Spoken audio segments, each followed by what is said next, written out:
Salut, te voici actuellement sur la chaîne YouTube Snapstar.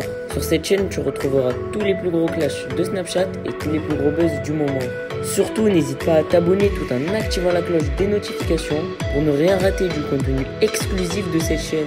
Et oui, sur cette chaîne, tu retrouveras du contenu qui n'est disponible nulle part ailleurs. Sur ce, je te laisse avec la vidéo. Bon visionnage.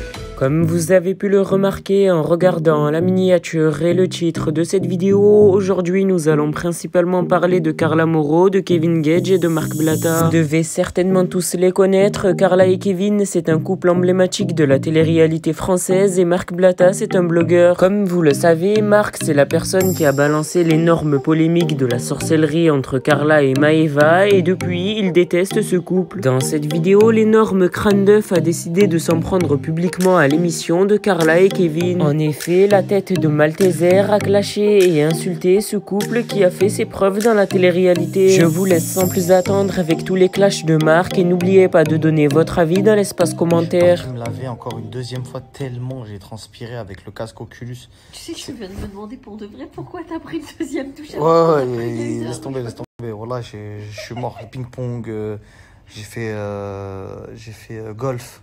J'ai fait le jeu de tir. Bon, t'étais là quand j'ai fait le jeu de tir. Laisse tomber, ça fatigue de ouf. Pour toutes celles et ceux qui veulent un casque, 100% gratuitement. Ça se passe sur mon Instagram, dans ma story Instagram. Vous allez pouvoir avoir, tout le monde, avoir un casque Oculus Quest 2 100% gratuitement. Donc, profitez-en. C'est juste ici, dans ma story Instagram. Frère. Mais il est dans les Marseillais. Avec sa tête de Timon et Pumba. Arrête, tu vas le vexer. Non, c'est la famille, wesh. 10 couples parfaits. Ça, il y a mon frère Ahmed Taï dedans. Après, ils sont 48. Ils sont 48 à faire une émission. Donc, bon, vas-y, on va rien dire. Comment on en connaît Ça, que on va zapper. Ah, hier, t'as vu, on avait fait une tentative. On a essayé de regarder l'émission. Ah oui. L'émission que j'ai créée. Il comprendra qui pourra.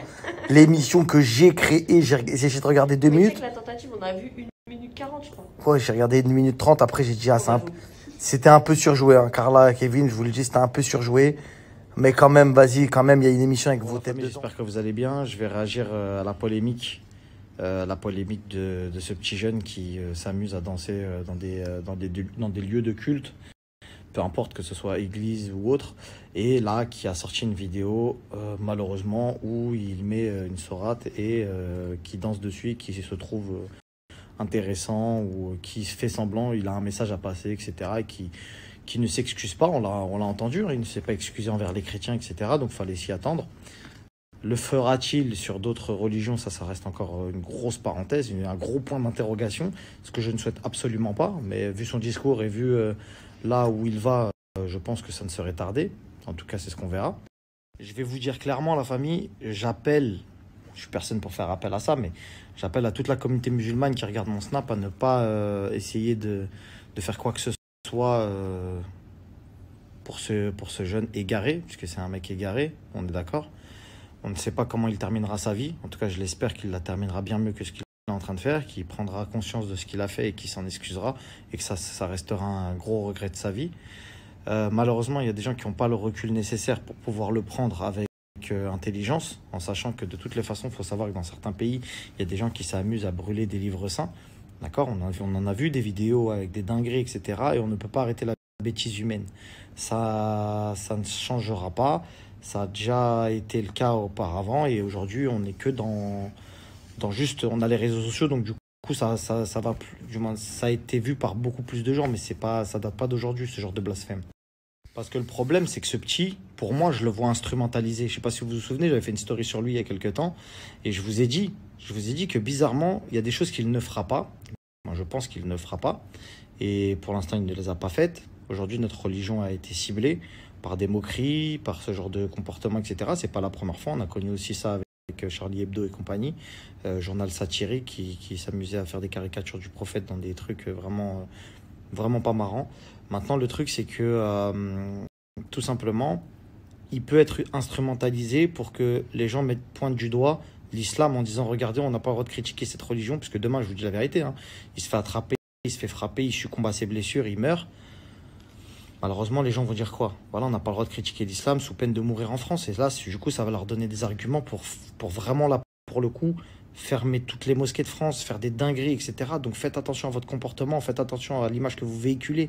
Il faut toujours se poser la question, qu'est-ce que le prophète sallallahu alayhi wa sallam aurait fait dans cette situation? Donc du coup, je me force à dire en tout cas que la meilleure des choses, c'est de se dire que cette personne-là se fait du mal qu'à lui-même.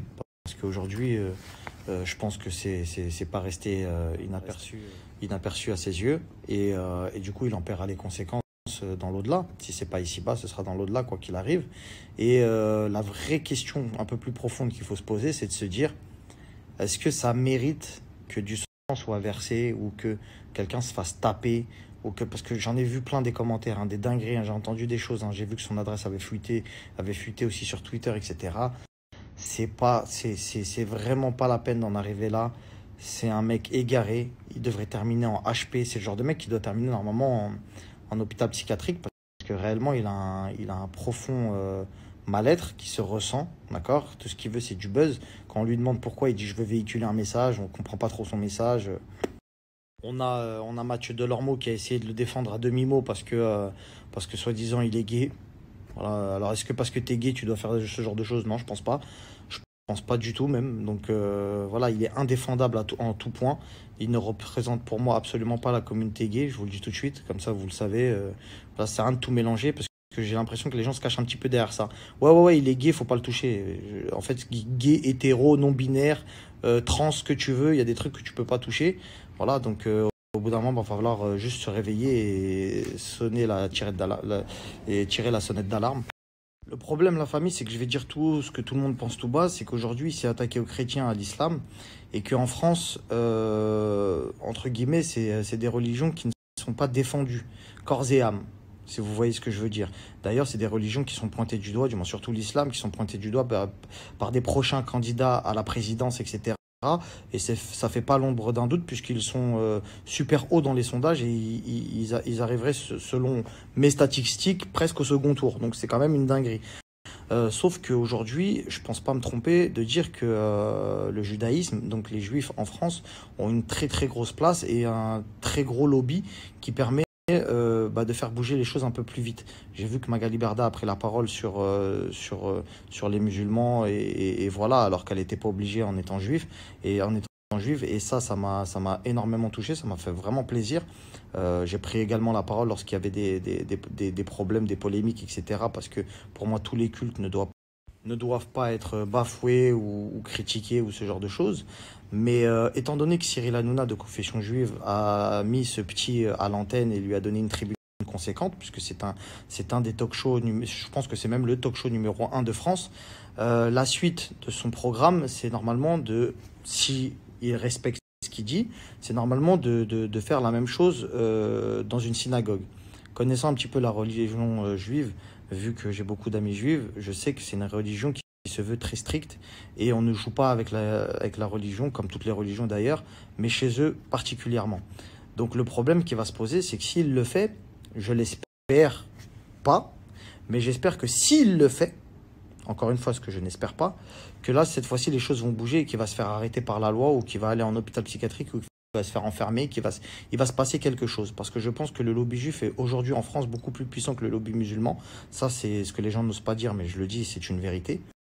Et étant donné qu'aujourd'hui, il y a eu une lumière qui a été posée sur ce petit garçon qui est ni plus ni moins qu'un mec...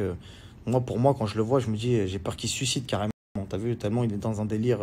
Voilà, c'est de le suivre, puisque maintenant vous avez décidé de tous mettre la lumière sur lui, c'est de le suivre, de lui poser des questions et de voir jusqu'à où ça va aller. Parce que vous avez créé un monstre. En lui donnant de la lumière, en le partageant, en le mettant sur des chaînes de télé, en faisant de lui un mec... Alors je peux comprendre, on couvre des événements, on couvre également des buzz internet, on couvre des choses qui font le sujet d'actualité, des top tweets et compagnie. Je n'incrimine absolument pas Cyril Hanouna, bien évidemment, parce qu'il gère les médias et ça fait partie des médias. Sauf qu'aujourd'hui, il a également une grosse place pour faire intervenir des autorités, puisqu'il reçoit chez lui des ministres, etc. Et là, je pense qu'il est temps de faire quelque chose. Donc voilà, après ça c'est mon ressenti. Attendons de voir si ce petit ira jusqu'au bout de ce qu'il a dit. En tout cas, pour ma part, je ne fais absolument pas d'appel à la violence, bien loin de là. Ignorez-le et voilà, je pense que pour moi il est simplement instrumentalisé. Je dis pas qu'il y a un groupuscule derrière lui, je dis pas ça, mais je dis que c'est bizarre. C'est bizarre, je trouve ses agissements assez bizarres. Je trouve que voilà, je trouve qu'il fait plus l'idiot que ce qu'il pourrait être. Il est peut-être perdu, mais je pense qu'il y a des gens qui lui murmurent à l'oreille et qu'aujourd'hui, ça peut être l'élément déclencheur de la tentative, je dis bien, d'anéantissement de l'islam en France. Donc il faut faire très attention à ce petit, de ne vraiment rien lui faire, parce que ça peut être le prétexte qui va déclencher des ministres, des futurs présidents, pour dire regardez. Merci à toi d'avoir visionné cette vidéo, et surtout n'hésite pas à liker la vidéo et à nous donner ton avis dans l'espace commentaire. Sur ce, on se retrouve dans une prochaine vidéo. Peace.